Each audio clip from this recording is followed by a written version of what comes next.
आइए हम लोग शुरू करेंगे। कौन सा विषय सीख रहे हैं? कलीसिया का उद्देश्य क्या है?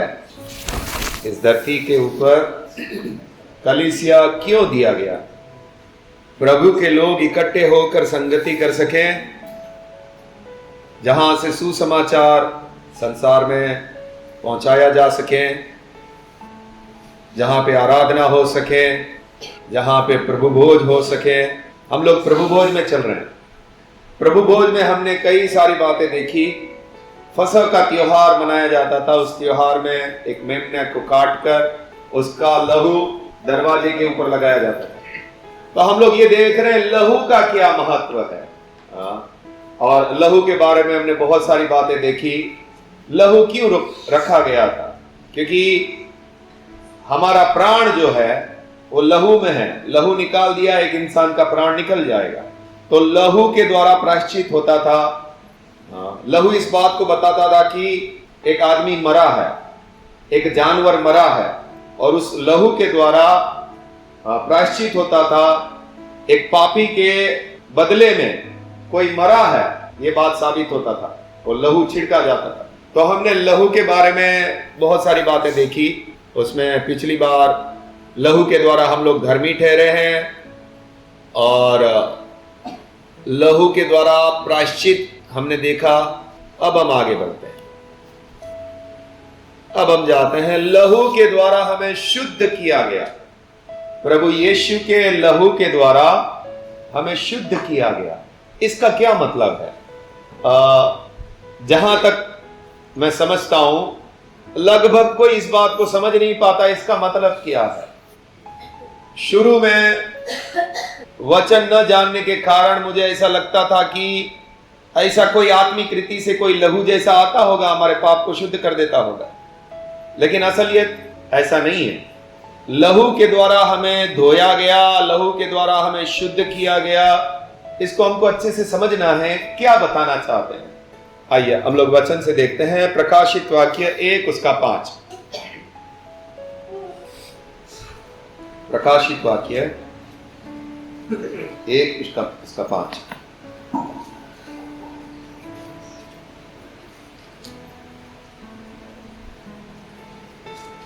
हाँ पढ़िए। और यीशु मसीह की ओर से जो विश्वास योग्य साक्षी और मरे हुए में से जी उठने वाला, मैं पहलौठा और पृथ्वी के राजाओं का हकीम है, तुम्हें अनुग्रह और शांति मिलती रहे। वह हमसे प्रेम रखता है और उसने अपने लहू के द्वारा हमें पापों से छुड़ाया है। हाँ, यहाँ पे छुड़ाया शब्द लिखा है, लेकिन इंग्लिश में शुद्ध किया करके लिखा है। हमें पापों से शुद्ध किया। हाँ, उसके बाद हम देखेंगे। चालू रखें 1 मिनट।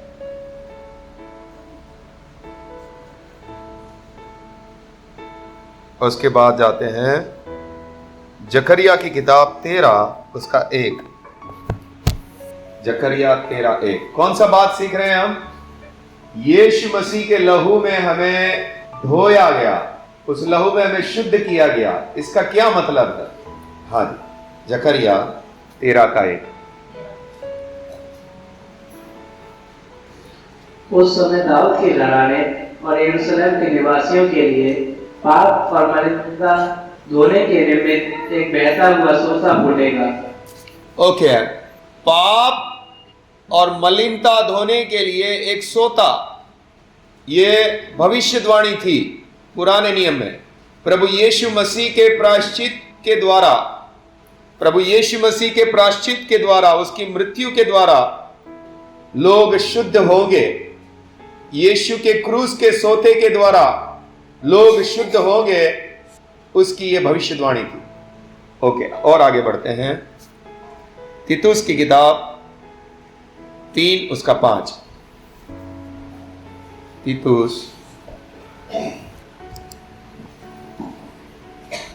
तो उसने हमारा उद्धार किया, और यह धर्म के कामों के कारण नहीं जो हमने आप किए, पर अपनी दया के अनुसार नए जन्म के स्नान और पवित्र आत्मा के हमें नया बनाने के द्वारा हुआ। नए जन्म का स्नान कराया गया हमें। स्नान का मतलब नहलाना, हमें नहलाया गया। हाँ, यहां पे नहलाने की बात की जा रही है। ओके, उसके बाद हम देखते हैं इफिसियों 5 उसका 25 से 26। इफिसियों 5 उसका 25-26 पढ़ेंगे।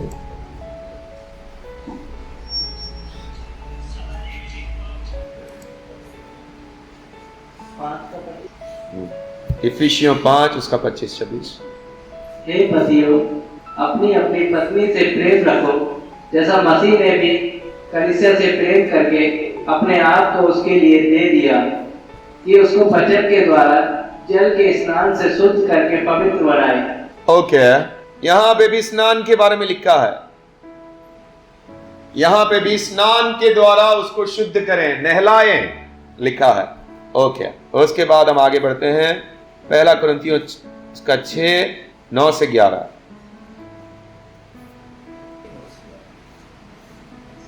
क्या तुम नहीं जानते कि अन्यायी लोग परमेश्वर के राज के वारिस ना होंगे?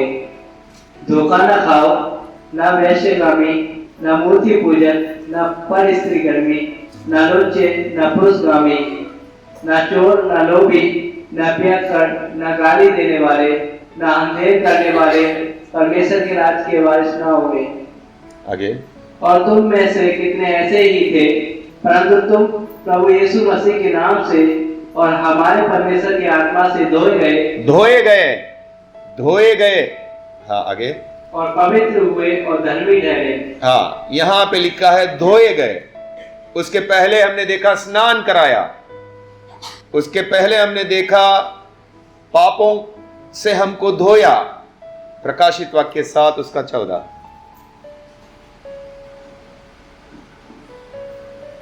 मैंने उससे कहा, हे स्वामी, तू ही जानता है।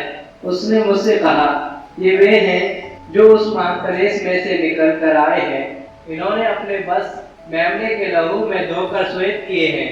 ओके, यहां पे लिखा है वस्त्र को धोकर शुद्ध किया, श्वेत किया यानी शुद्ध किया वस्त्र को, कपड़े को। तो यहां पे कौन सी बात लिखी है? हमें धोया गया, नहलाया गया, हमारे वस्त्र को धोया गया, हमें सफेद किया गया। लेकिन अभी हम देखते हैं लहू से धोने का मतलब क्या है। देखिए, लहू से धोने का मतलब ऐसा नहीं है कि लहू लिया एक कटोरे में, एक बाल्टी में और आपको धोया जा रहा है, ऐसा बात नहीं है। लहू से धोने का मतलब है, लहू क्रूस की मृत्यु को बताता है। क्रूस की मृत्यु के द्वारा आपके पाप आपसे दूर हुए हैं। क्रूस की मृत्यु के द्वारा आपको शुद्ध किया गया है। वापस से एक वचन पढ़ेंगे, क्योंकि सिर्फ लहू के द्वारा धोया है ऐसा नहीं है। प्रभु यीशु के नाम का भी बात बोला है, पवित्र आत्मा के द्वारा धोए गए ये भी लिखा है, वचन के द्वारा धोए गए ये भी लिखा है। वापस से एक वचन पढ़ेंगे, प्रकाशित वाक्य 1:5। पर यीशु मसीह की ओर से जो विश्वास योग्य साक्षी और मरे हुए में से जी उठने वालों में पहलौठा और पृथ्वी के राजाओं का हकीम है, तुम्हें अनुग्रह और शांति मिलती रहे। वह हमसे प्रेम रखता है और उसने अपने लहू के द्वारा हमें पापों से छुड़ाया है। लहू के द्वारा पापों से छुड़ाया, इंग्लिश में लिखा है धोया। लहू के द्वारा हमें पापों से धोया है। इसका मतलब है क्रूस की मृत्यु के द्वारा हमारे पाप हमसे दूर हुए हैं। ओके, अभी आगे वाला वचन जकरिया 13:1 हमने पढ़ा। वो सोता जो बोला गया है वो प्रभु यीशु मसीह की मृत्यु के द्वारा लोग शुद्ध होंगे, इस बात को बताता है। तीतुस पढ़ेंगे, तीतुस 3:5।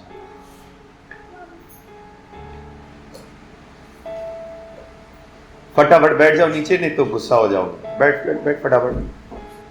हाँ। तो उसने हमारा उद्धार किया और यह धर्म के कामों के कारण नहीं जो हमने आप किए, पर अपनी दया के अनुसार नए जन्म के स्नान। कौन सा वाला स्नान? नए जन्म के। हाँ, नए जन्म के द्वारा तुमको शुद्ध किया गया। हाँ, तो ये जो धोना है असल में क्या है? वो बाल्टी में यीशु का लहू लेकर तुमको धोया ऐसा नहीं है। तुमको एक नया स्वभाव दिया गया, तुमको नया बनाया गया। पवित्र आत्मा ने तुम्हारे स्वभाव को नया करने के द्वारा वो बात ऐसी हो गई, वो नया हुआ तो तुमको स्नान मिल गया, ऐसा हो गया। तुम्हारे अंदर एक नया आत्मा जब उत्पन्न किया तो पुराना वाला आत्मा हट गया, पुराना वाला स्वभाव हट गया, स्नान हो गया। जब नया जन्म हमारे अंदर हुआ, नया स्वभाव हमारे को दिया गया, तब वो पुराना गंदा चीजें सब हट गया। पहले मेरे अंदर नफरत भरा हुआ था, गुस्सा भरा हुआ था, व्यभिचार भरा हुआ था, लेकिन जब परमेश्वर ने मेरे अंदर एक नया मन उत्पन्न किया तो वो पुराना वाला का धुलाई हो गया, वो हट गया। ओके, आगे वाला वचन इफिसियों 5:25-26।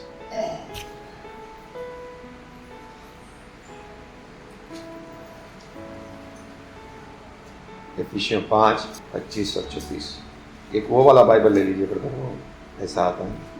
हाँ, हे पतियों, अपनी अपनी पत्नी से प्रेम रखो, जैसा मसीह ने अपनी कलीसिया से प्रेम करके अपने आप को उसके लिए दे दिया, कि उसके वचन के द्वारा जल के स्नान से शुद्ध करके पवित्र बनाए। ओके, एक मिनट, क्या बोला?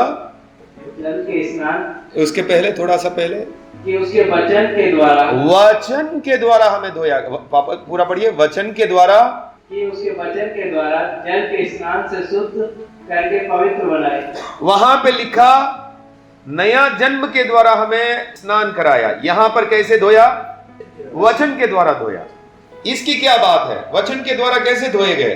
जब सुसमाचार का वचन आया कि आप लोग पाप में जी रहे हैं, परमेश्वर आपको दंड देने वाला है, लेकिन यीशु मसीह ने आपके पाप क्रूस के ऊपर उठाए हैं। आप अगर पाप से पश्चाताप करोगे, प्रभु यीशु मसीह को स्वीकार करोगे, उसके मार्ग में चलोगे, तो तुम्हें पापों की क्षमा मिलेगी। अगर आपने ये वचन स्वीकार किया, हाँ मैं पापी हूं, मुझे पापों की क्षमा की जरूरत है, आप इस वचन के द्वारा धोए गए। जैसे ही आपने ये वचन स्वीकार किया, परमेश्वर ने आपको वो नया जन्म भी दिया, आपके सारे पापों को क्षमा भी किया, और आप वचन स्वीकार करने के द्वारा आप धोए गए। ओके, अब हम जाते हैं 1 कुरिन्थियों 6, उसका सीधा वो वाला पार्ट पढ़े तुम, प्रभु यीशु के नाम से। हाँ, 6 का 11 में है शायद। हाँ, पढ़िए। और तुम में से कितने ऐसे ही थे, परंतु तुम प्रभु यीशु मसीह के नाम से और हमारे परमेश्वर की आत्मा से धोए गए। ओके, कैसे धोए गए? यीशु के नाम से और आत्मा के द्वारा धोए गए। इसका क्या मतलब है? इस धरती के ऊपर एक ही नाम है जिसके द्वारा पापों की धुलाई होती है। समझ में आया? एक ही नाम दिया गया है जिसमें पाप धुलते हैं, वो नाम यीशु का नाम है। इसके लिए बोला यीशु के नाम में आप धोए गए, और कोई नाम नहीं है जिसके द्वारा आपके पाप धुल सकते हैं। और दूसरा यहां पे यह भी लिखा, नाम में और आत्मा से धोए गए। मतलब प्रभु यीशु मसीह के द्वारा उसकी आत्मा, जब आप प्रभु यीशु पर विश्वास करते हैं, उसकी आत्मा आती है, उसकी आत्मा आपको नया जन्म देती है, और आपका पुराना जीवन हट जाता है, उसकी धुलाई हो जाती है। समझ आ रहा है? प्रकाशित वाक्य 7 का 14 भी पढ़िए। लहू से धुलने का मतलब क्या है, उसको हम अच्छे से समझ लें, ताकि आपके मन में कोई ऐसा चित्र ना आए कि कोई लहू मुझे धो रहा है। हाँ, कोई लिक्विड मेरे ऊपर डाला जा रहा है लहू का, और मैं उसमें धुल रहा हूं। ऐसा नहीं है। मैं ऐसा सोचता था कि भाई हमको दिखता नहीं होगा, लेकिन यीशु का लहू आत्मिक रूप से आता होगा और हमको धोता होगा। ऐसा नहीं है। इसका मतलब क्या है, मैं अभी और अच्छे से समझाऊंगा। प्रकाशित वाक्य 7 उसका 14। मैंने उससे कहा, हे स्वामी, तू ही जानता है। उसने मुझसे कहा, ये वे हैं जो उस महाक्लेश में से निकल कर आए हैं, इन्होंने अपने अपने वस्त्र मेमने के लहू में धोकर श्वेत किए। हाँ, अपने वस्त्र लहू में धोकर श्वेत किए हैं। इसका मतलब क्या है? यहां पे कपड़े का चित्र लिया गया है। मेरे जो पाप है उसके दाग लगे हुए हैं मेरे जीवन में। मैं झूठा हूं, हाँ, मैं लालची हूं, ये सब दाग है। और जब मैं यीशु मसीह के ऊपर विश्वास करता हूं तो मेरे दागों को क्या किया जाता है? हटाया जाता है। जब मैं यीशु के ऊपर विश्वास करता हूं, मुझे एक नया जीवन दिया जाता है। उसमें मैं लालची नहीं हूं, उसमें मैं झगड़ा करने वाला नहीं हूं, उसमें मैं बुरी नजर करने वाला नहीं हूं। जो दाग थे वो हटाए गए, मुझे एक नया वस्त्र दिया गया सफेद, मुझे एक धार्मिकता दी गई, मुझे धर्मी ठहराया गया, निर्दोष ठहराया गया। जरूर उसके बाद भी मेरे से पाप होते हैं, वो पापी शरीर में हूं इसके लिए, लेकिन पहले तो दाग लगे हुए थे, लेकिन अब वो दाग हट गए। किसके द्वारा? यीशु के लहू के द्वारा। लहू के द्वारा का मतलब है क्रूस की मृत्यु के द्वारा। लहू क्रूस की मृत्यु को बताता है। ओके, समझ आया कि नहीं आया मुझे नहीं मालूम, वापस एक बार मैं क्लियरली आपको बताता हूं। लहू से धुलने का मतलब क्या है? लहू से धुलने का मतलब यह है, हमने क्रूस की मृत्यु के ऊपर विश्वास किया है, इसके लिए हमारे पाप हटे हैं। हाँ, पाप का मैल, जैसे कपड़े में मैल लग जाता है, वो पकड़ा हुआ है, मैल उस कपड़े को पकड़ा हुआ है। अभी पिंटू भाई को कल मैंने ब्लीचिंग का वो पानी दिया, क्योंकि मैं घर पे गया तो सफेद कपड़े सब उनके पूरे मैले हैं। मैं बोला इसको साफ करने के लिए ब्लीचिंग का पानी चाहिए। वो बहुत जबरदस्त, वो शायद ब्रश भी मारते होंगे लेकिन निकल नहीं रहा, वो पकड़ा है जोरदार। वो जो गंदगी है, वो दाग सब अच्छे से पकड़ा है। तो अब मैंने उनको ब्लीचिंग का पानी दिया है, उसके अंदर मैं बता भी देता हूँ, थोड़ा पाउडर डालो, थोड़ा वो ब्लीचिंग का पानी डालो और थोड़ा टाइम रहने दो, और फिर देखो ब्रश मारो, साफ गंदगी निकल जाएगी। इसी प्रकार पाप ने मनुष्य को पकड़ के रखा है, और क्रूस की मृत्यु के ऊपर जब आप विश्वास करते हैं, आपको नया जन्म मिलता है, और वो जो पाप ने पकड़ के रखा था वो क्या हो जाएगा? हट जाएगा। क्योंकि मैंने क्रूस की मृत्यु के ऊपर विश्वास किया, मेरा नया जन्म हुआ, मैंने वचन को स्वीकार किया। ये सब एक ही बात है। लहू का मतलब क्रूस की मृत्यु पर मैंने विश्वास किया। सबसे पहले परमेश्वर का वचन के द्वारा मैं धोया गया का मतलब मैंने वचन को स्वीकार किया, सुसमाचार को। जब सुसमाचार को स्वीकार किया, मुझे प्रभु यीशु मसीह का नाम मिला, मुझे पवित्र आत्मा मिला, और इसके द्वारा मैं शुद्ध हुआ हूं, मुझे एक नया जीवन मिल गया है। यह है लहू से धोना।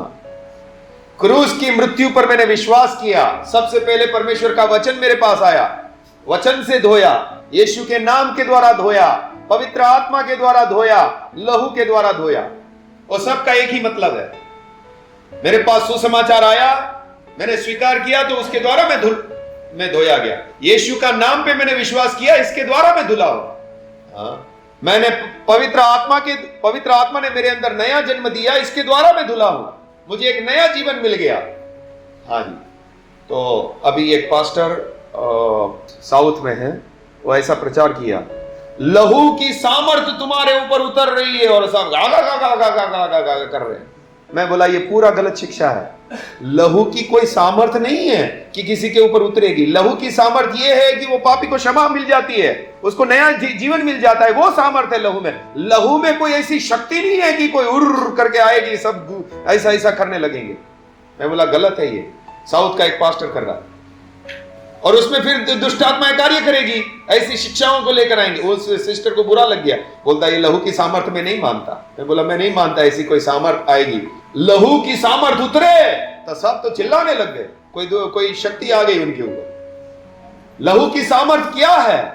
आपने क्रूस की मृत्यु के ऊपर विश्वास किया, आपको नया जन्म मिलेगा। आपने यीशु मसीह के नाम को स्वीकारा है, आपको नया जीवन मिलेगा। आपने सुसमाचार के ऊपर यकीन किया है, आपके पाप के दाग जितने भी पकड़ के रखे वो हट जाएंगे। ये है सामर्थ लहू की, और कोई सामर्थ नहीं है उसमें। वो एक पास्टर ने ऐसा सिखाया, तुमको कोरोना इसके लिए पकड़ रहा है, तुम लहू नहीं लगा रहे हो, यीशु का लहू लगाओ, फिर तुमको कोई कोरोना नहीं पकड़ पाएगा। कौन से स्टोर में मिलेगा भाई ये भी बता दो, और कैसे लगाना है वो भी बता दो। हाँ, एक चम्मच से लगाना है, कैसे लगाना है वो भी तो सिखा दो। लगाओ मतलब क्या है? यीशु का लहू सिर्फ पापों की क्षमा के लिए है। और कई बार दुष्ट आत्माएं चंगाई भी देती है ताकि लोगों का विश्वास बढ़ जाए ऐसी चीजों के ऊपर। लहू का मतलब क्रूस की मौत है। उस मौत के ऊपर हमने विश्वास किया, वो हमारी जगह पर मरा, हमारे पापों को लेकर मरा। मैंने ये विश्वास किया और तब जाकर पवित्र आत्मा ने मेरे अंदर एक नया जन्म दिया। नया जन्म का मतलब आपके अंदर एक नया स्वभाव दे दिया। वो पुराना वाला हट गया, नफरत करने वाला मन हट गया, शराब पीने वाला मन हट गया, व्यभिचार करने वाला मन हट गया। धो दिया मुझे नया जन्म के द्वारा। मैंने यीशु के नाम पर विश्वास किया, यीशु के सुसमाचार पर विश्वास किया, यीशु के क्रूस के ऊपर विश्वास किया। मेरे को एक नया जीवन मिल गया। एक पास्टर साहब बोल रहे हैं ये गोलियां कुछ बनाई यीशु के लहू की और मैंने जाके फेंक दी तो अब उसका पूरा तहस नहस हो जाएगा। ये कौन सी गोलियां बनाते हैं भाई। बाइबल को हमको अच्छे से समझना पड़ेगा। यीशु का लहू हमें धोने का मतलब क्या है। अभी समझ आया आपको किसी कि आपको हमको कोई ऐसा धुलाई नहीं है। मैंने बस क्रूस पे विश्वास, लहू क्रूस को बताता है, उसकी मौत को बताता है। मैंने क्रूस के ऊपर विश्वास किया, यीशु के नाम पर विश्वास किया, उसका सुसमाचार पर मैंने विश्वास किया और मेरे अंदर जो पापी स्वभाव था, इस विश्वास के द्वारा वो पापी स्वभाव हट गया। मुझे एक नया स्वभाव मिल गया। मेरा पुराना स्वभाव को जैसे नहलाते हैं, धो डाल के मैल हट जाता है, ऐसा ही मेरा पुराना स्वभाव हट गया। मेरे पाप के दाग हट गए। मुझे एक नया वस्त्र, सफेद वस्त्र दिया गया लहू के द्वारा शुद्ध। लहू क्रूस की मौत को ही बताता है। यीशु के नाम से धोने का मतलब समझ आया। हाँ, पवित्र आत्मा से धोने का मतलब समझ आया। पवित्र आत्मा से धोने का मतलब नया जन्म उत्पन्न, नया स्वभाव उत्पन्न कर दिया मेरे अंदर पवित्र आत्मा ने। मेरा पुराना को धो दिया पवित्र आत्मा ने। हाँ जी, ओके, इतना समझ आ गया। अभी हम खास देखते हैं नया जन्म हमें शुद्ध करता है। मुख्य तौर पर जो शुद्ध होने का प्रोसेस है, एक पापी कैसे है, ये किसी धर्म में आपको नहीं मिलेगा। कोई भी विश्वासी आकर मुझे बोले कि मैं विश्वासी हूं, मैं पास्टर हूं, मैं ये हूं, मैं वो हूं, मैं वो किसी चीज पर विश्वास नहीं करता। मैं सिर्फ ये देखता हूं कि इसका नया जन्म हुआ है कि नहीं, इसके अंदर पवित्र आत्मा है कि नहीं। उससे ही मालूम पड़ेगा ये सच्चा विश्वासी है, इसके अंदर पवित्र आत्मा है, इसका स्वभाव यीशु जैसा है। आप कितना रेवरन हो, डॉक्टर हो, अध्यक्ष हो और क्या क्या नाम लगाते हैं, बाइबल प्रोफेसर हूं, बाइबल टीचर हूं, भविष्यवक्ता हूं, प्रेरित हूं, नबी हूं, हाँ, लेकिन अगर उस व्यक्ति के अंदर यीशु का स्वभाव नहीं है, वो अभी भी लालची है, अभी भी वो बड़ा बनना चाहता है, अभी भी वो संसार में कुछ कमाना चाहता है, गड़बड़ है। रेवरेंड साहब, आप तो स्वर्ग ही नहीं जाने वाले, आपका उद्धार ही नहीं हुआ है। नया जन्म के द्वारा खास तौर पर हम शुद्ध होते हैं। तीतुस 3:5 पढ़े।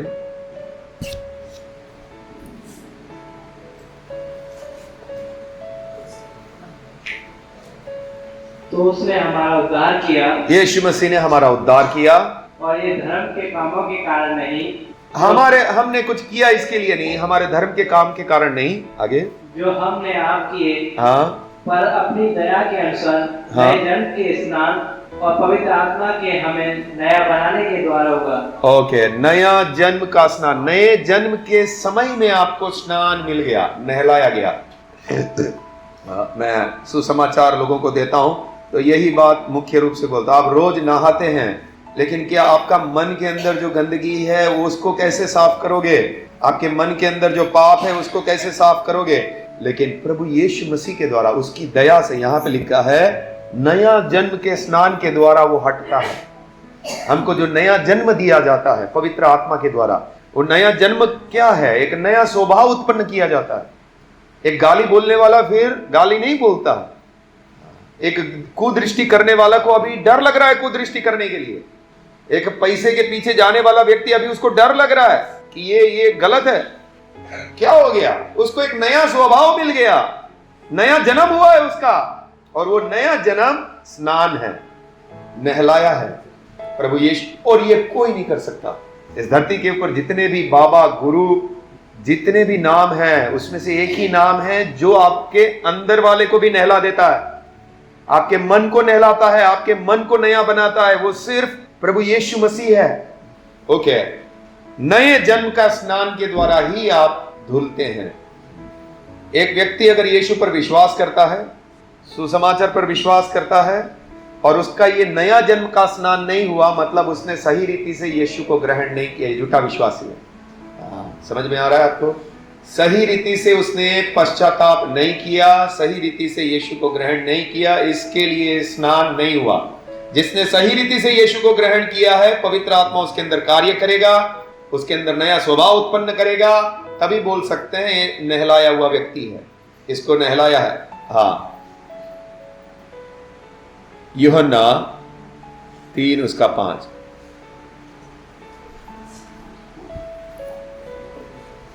यीशु ने उत्तर दिया, मैं तुझसे सच सच कहता हूँ, जब तक कोई मनुष्य जल और आत्मा से जन्म ना जन्मे तो वह परमेश्वर के राज में प्रवेश नहीं कर सकता।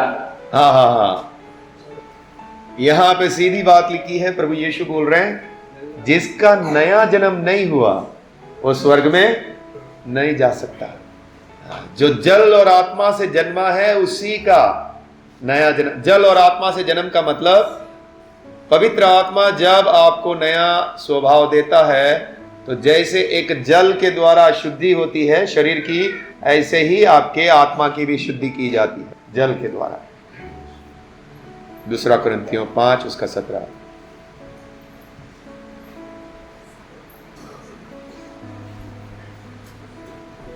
इसीलिए यदि कोई मसीह में है तो वह नई सृष्टि है, पुरानी बातें बीत गई हैं, देखो सब बातें नई हो गई हैं। पुराना जीवन, पुराना पापी जीवन क्या हो गया? बीत गया, हट गया। अब ये व्यक्ति नया बन गया। बकरी वाले बहन, आपको भी नया बनना है। सिर्फ यीशु को मानना नहीं है, हमारा अंदर का जो पापी स्वभाव है उसको स्नान कराना है। हाँ जी, पुरानी बातें बीत गई, सब बातें नई हो गई। ये नए जन्म के द्वारा होता है। और नया जन्म कैसे होगा? आपने यीशु के नाम पर विश्वास किया, उसके वचन यानी उसके सुसमाचार पर विश्वास किया, और पवित्र आत्मा आकर आपके अंदर ये स्नान कराएगा, आपको धोएगा। आपके पाप के मेल जो आपको पकड़ा हुआ था, जितने भी पाप के दाग लगे हुए थे, उस वस्त्र को क्या करेगा? धो देगा, एक नया जीवन देगा। पुरानी बातें बीत गई, देखो सब बातें नई हो गई। ऐसा मानता हूं, समझ आ रहा है? आ रहा है? ओके, अब हम देखते हैं छुड़ाना। यीशु का लहू हमें छुड़ाता है। इफिसियों 1:7।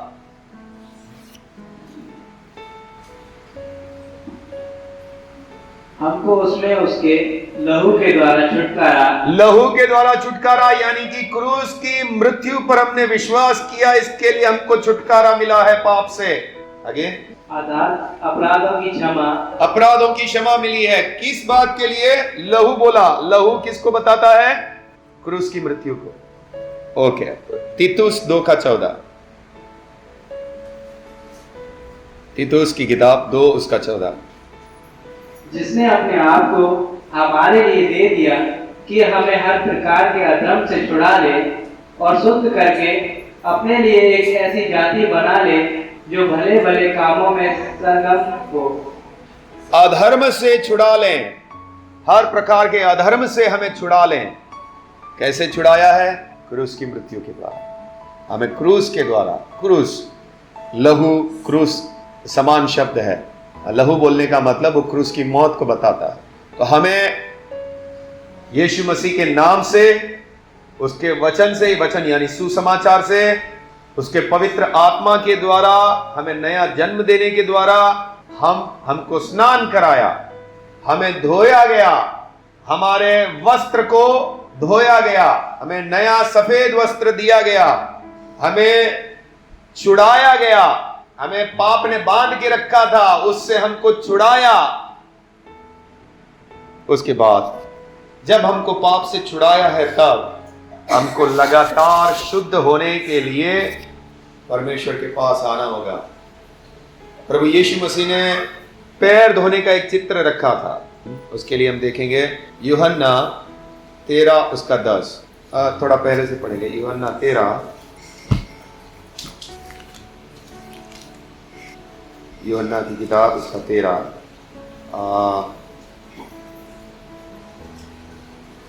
4 से पढ़िए फटाफट। भोजन पर से उठकर अपने ऊपरी कपड़े उतार दिए और अंगूठा लेकर अपनी कमर बांधी, जो बर्तन में पानी भरकर चेलों के पांव धोने और जिस अंगूठे से उसकी कमर बंधी थी उसी से पहुंचने लगा। प्रभु यीशु मसीह अपने चेलों के पैर धोने जा रहा है। हाँ, फिर क्या हो रहा है? जब वह सिमोन पतरस के पास आया तब पतरस ने उससे कहा, हे प्रभु, क्या तू मेरे पांव धोता है? यीशु ने उसको उत्तर दिया, जो मैं करता हूँ तू उसे अभी नहीं जानता, परंतु इसके बाद समझेगा। पतरस ने उससे कहा, तू मेरे पांव कभी ना धोने पाएगा। पतरस बोल रहा है, मैं अपने पांव धोने नहीं दूंगा। आगे, यह सुनकर यीशु ने उससे कहा, यदि मैं तुझे ना धोऊं तो मेरे साथ तेरा कुछ भी साझा नहीं। अगर तू धोने नहीं देगा तो तू मेरी सेवकाई में तू भागी नहीं है।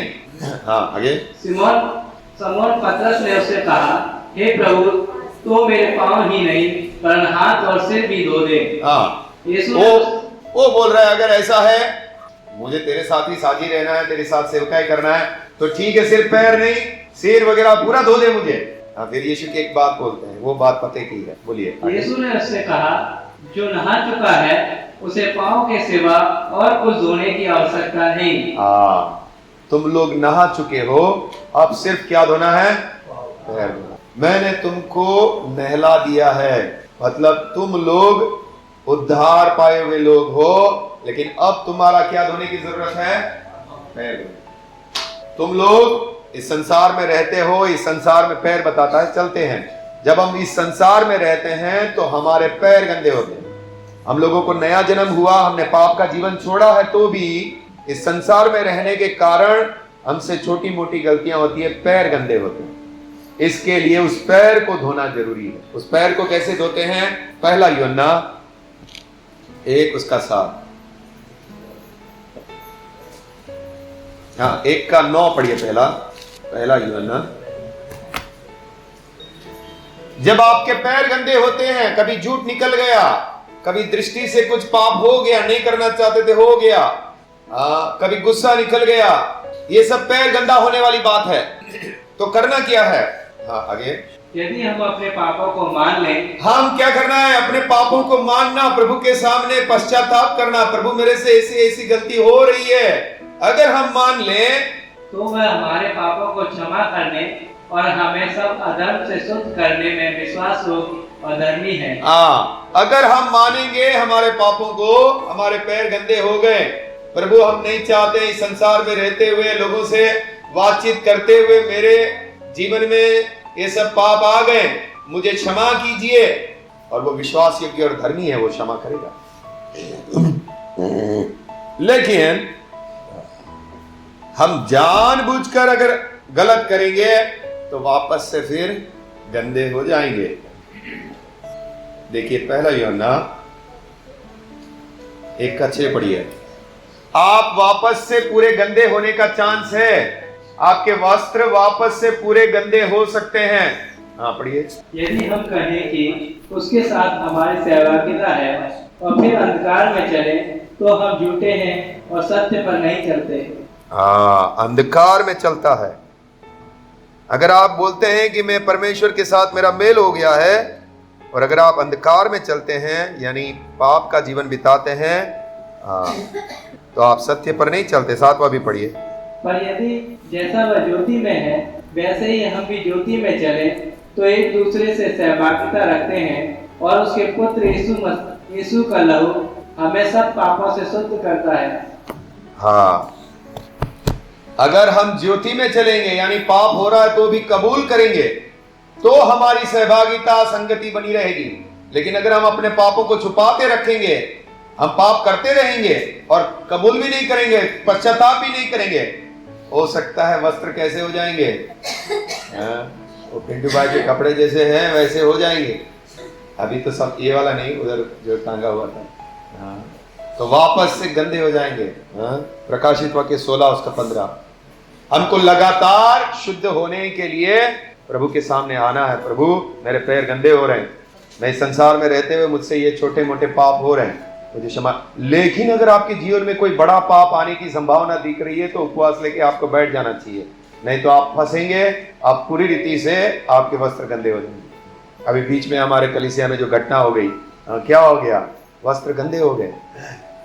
पढ़िए प्रकाशित वाक्य 16। देख मैं चोर के समान आता हूँ, धन्य है वो जो जागता रहता है, धन्य वो है जो जागता रहता है और अपने वस्त्र की चौकसी करता है। अपने कपड़े को गंदे होने नहीं देता, अपने वस्त्र की चौकसी करता है, गंदा होने नहीं देता। धन्य है वो लोग। आगे, कि नंगा ना फिरे और लोग उसका नंगापन ना देखें। जो लोग वापस पाप में जाएंगे, जब वो लोग ये दुनिया छोड़ेंगे, उनके पास वो वस्त्र नहीं होंगे जिस वस्त्र के द्वारा वो लोग स्वर्ग में जा सकते। वस्त्र का मतलब वो पवित्रता नहीं होगी।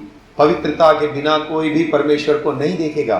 पवित्रता के बिना कोई स्वर्ग में पहुंच नहीं पाएगा। उसका वस्त्र हट गया, वो तो नंगा है। नंगा आदमी, पापी आदमी स्वर्ग में नहीं जा सकता। धन्य वो है जो अपने वस्त्र की क्या करता है?